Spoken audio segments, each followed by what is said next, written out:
Okay, so we've got a 2017 Volkswagen Golf Comfortline in a 5-door automatic hatch. It's done 31,000 kilometers. It's the 1.4 litre TSI.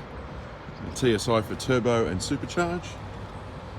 But presents in very good condition. Obviously, it's a car that is under factory warranty for I think 3 years, and it was first delivered in February of 2018. So you have until February of 2021 a full factory warranty. So, but the car presents really well. Let's take a look at the interior.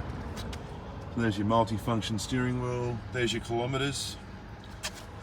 It's actually got a like a touch screen that all lights up with your satellite navigation, I'm pretty sure, and all your media. Air conditioning.